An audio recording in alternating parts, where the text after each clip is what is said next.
अब जैसे हमने परमात्मा की जो लीलाएं सुनी थी, श्री रामचंद्र जी के विषय में हमने सुना था कि जब सीता जी को रावण उठा ले गया और फिर उसकी खोज हुई हनुमान जी द्वारा, फिर समस्या ये आई कि समुद्र के ऊपर पुल बनाना है। अब पुल बनाने के लिए श्री रामचंद्र जी ने 3 दिन तक समुद्र में घुटनों पानी में खड़ा होकर के समुद्र से याचना की थी, प्रार्थना की थी कि मुझे रास्ता दे दे। मैं बहुत दुखी हूं, मेरी पत्नी को रावण उठा ले गया है और मैंने सेना प्रलय पार करके उस राक्षस को खत्म करना, अपनी पत्नी को छुटवाना उसकी बंध से। लेकिन समुद्र तट से मस नहीं हुआ। तब श्री रामचंद्र जी ने उसको जलाना चाहा अपने अग्नि बाण से,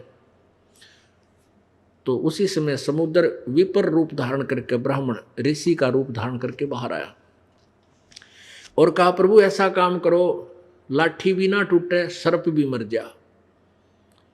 तब श्री रामचंद्र जी ने पूछा, वो कौन सा तरीका है कि आपकी सेना में एक नल और नील नाम के 2 भक्त हैं और वो पूरे गुरु के शिष्य हैं। उनके गुरुजी द्वारा उनको एक आशीर्वाद दिया हुआ है कि उनके हाथों से पत्थर भी तैर जाते हैं।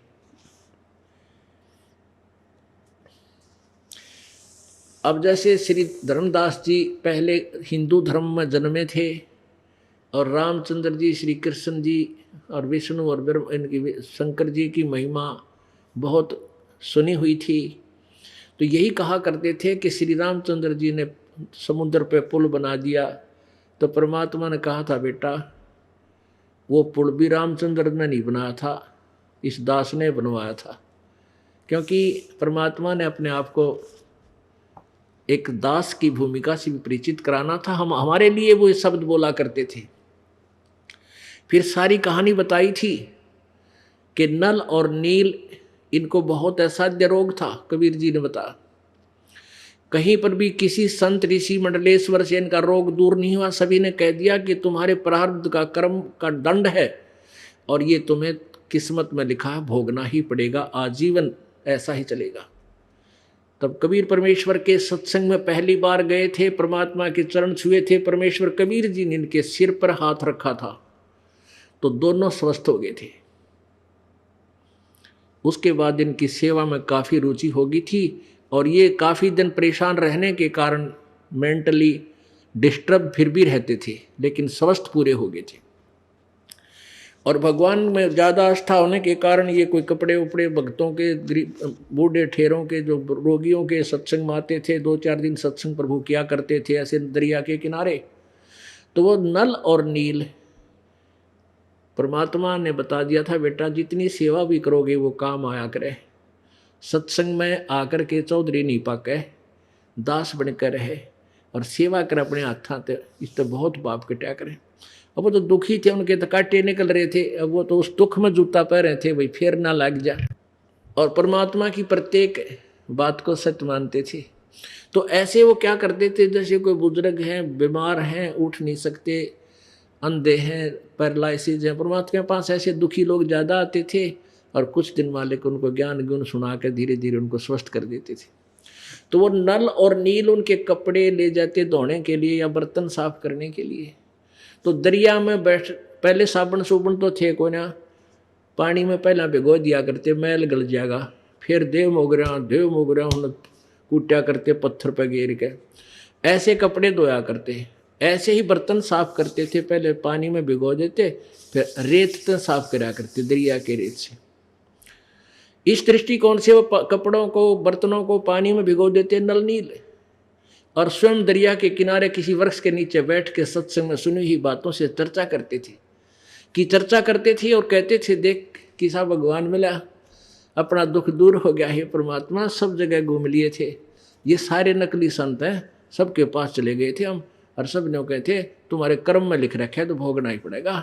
देखा वो संत है, वो तो नकली है, सारे नकली। यानी इस तरह की बातें वो चर्चा चलती रहती।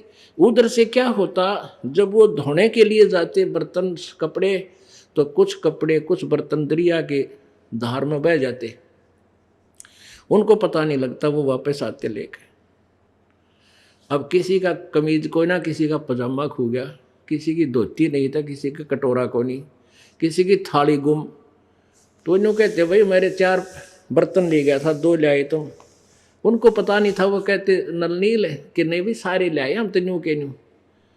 तो फिर और जो दूसरे सेवक के बताते थे कि ये क्या कर रहे हैं, उन्हें भिगो कर दूर बैठ जाते हैं, ये भगवान की महिमा वहाँ चर्चा चलाते रहते हैं और पीछे से ये बह जाते हैं, इनको पता को नहीं, इनको भी पता नहीं सचमुच कोई वस्तु बह गई है।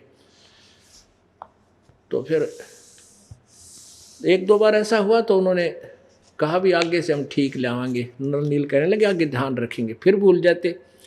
तो उन्होंने फिर एक दिन गुरुदेव के सामने कह दिया कि गुरुदेव ये भक्त हैं तो बहुत अच्छे, लेकिन ये ऐसे ऐसी कहानी ऐसी बात बन जाती है, हमारे कोई कपड़ा गुम कराते हैं, कोई बर्तन, तो इनको कहो कि हमारी सेवा ना करें तो अच्छा है, हम कर लेंगे जैसे हमारे से होगी। तो वो फिर रोने लग गए परमात्मा के चरण पकड़ के, कबीर जी के। उन्होंने सोचा गुरु जी नाराज हो जाएंगे और तुम्हारे ऊपर वो आपत्ति फिर आवेगी।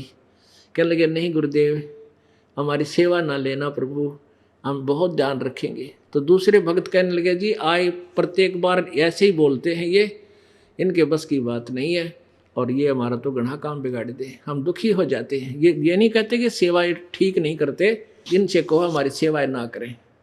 तो परमात्मा अंतर्यामी थे, जान गए। कबीर जी कहने लगे भाई ठीक है, क्यों त्रेता युग में परमेश्वर मुनिंदर नाम से प्रकट थे और 120 यानी ऐसे ही जैसे अब कलयुग में काशी में 120 वर्ष लीला की, ऐसे ही मुनिंदर नाम से त्रेता युग में बचपन से लेकर और बड़ी आयु तक लीला प्रभु ने की, वहाँ रहा करते थे, सत्संग करते थे। तो हम क्योंकि अब कलयुग में कबीर जी की महिमा गा रहे हैं, तो सतयुग में उसी कबीर जी का नाम सतसुकृत था। तो सतसुकृत उर्फ कबीर जी कहने लगे भाई नलनील तुम सेवा करो बेटा, रो मत, आशीर्वाद है मेरा, आज के बाद तुम्हारे हाथ से कोई वस्तु जल में नहीं बहेगी, डूबेगी नहीं, चाहे पत्थर भी रख दियो बेटा। तो ये आशीर्वाद था कबीर भगवान का उस नल और नील को ऐसे। तो फिर वो नल नील से रामचंद्र जी ने पूछा, श्री राम ने, कि भाई अब बुलाओ नल नील को। अब नल नील के पास जो बुलाने गए, उन्होंने कहा चल आपको श्री रामचंद्र जी यानी राजा बुला रहे हैं और तुम्हारे हाथ में कोई शक्ति है क्या, पत्थर तर जाएंगे। समुद्र ने प्रकट होकर बताया है। तो बस फूल के डोडा हो गए, फूल का चौड़े पाक के खाओ, हमारे अंदर शक्ति है। और वहाँ से चल पड़े।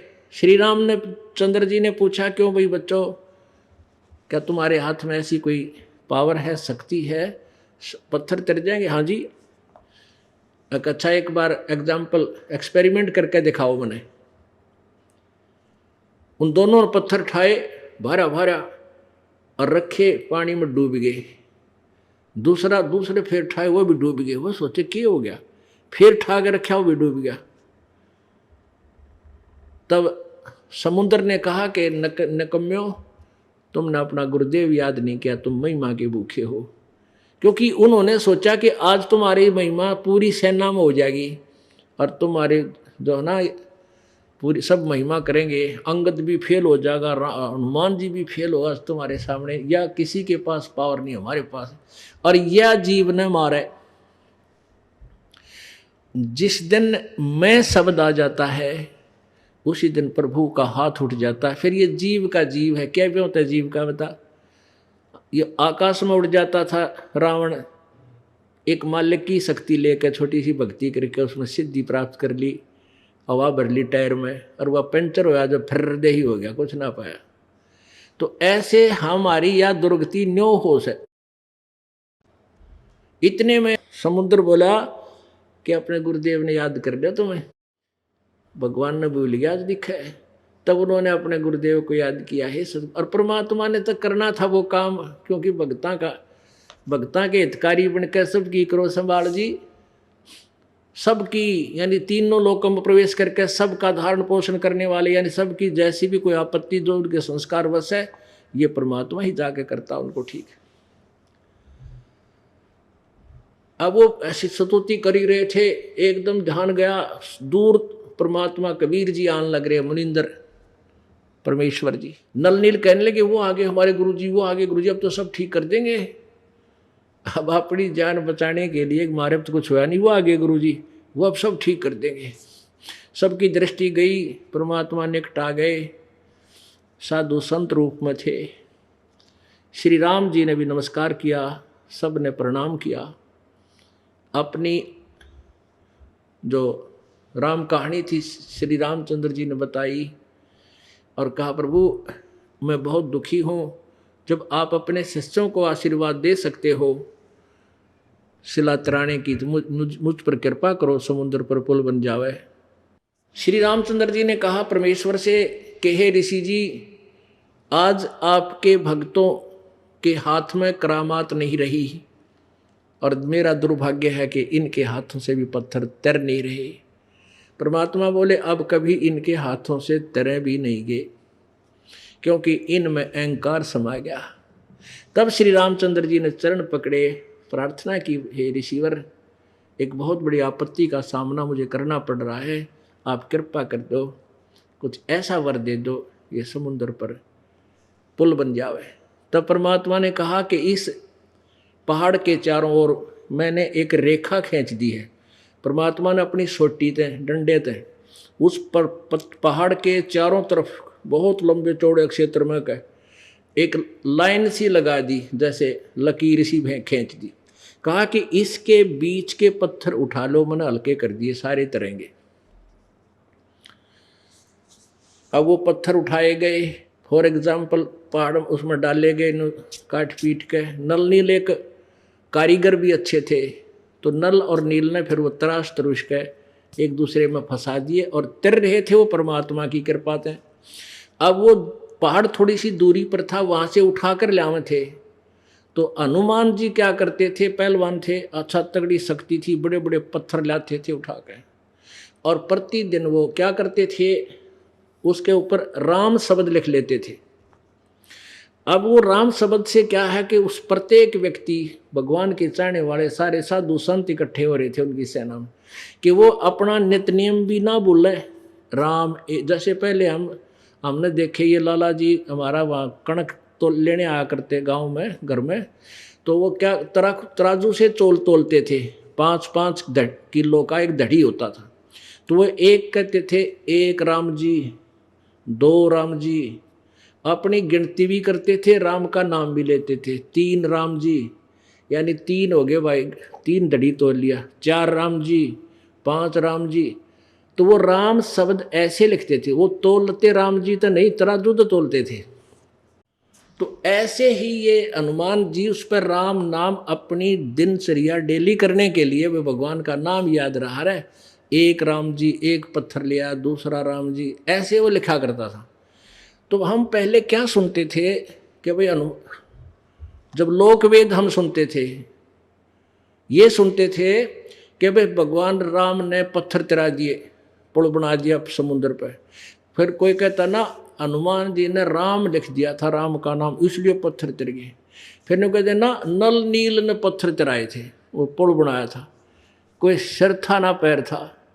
अब पता चला वह पुल बनाया किसने था, रे नल नील यतन कर हार, तब सतगुरु से करी पुकार। रे नल नील यतन कर हार, तब सतगुरु से करी पुकार।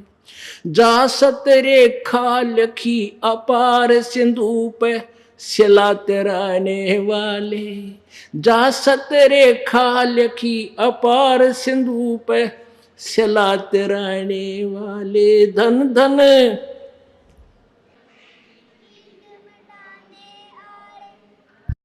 भक्त की पीड़ मिटाने वाले, भक्त की पीड़ मिटाने वाले। धन धन सतगुरु सत कबीर, भक्त की पीड़ मिटाने वाले। सत साहिब।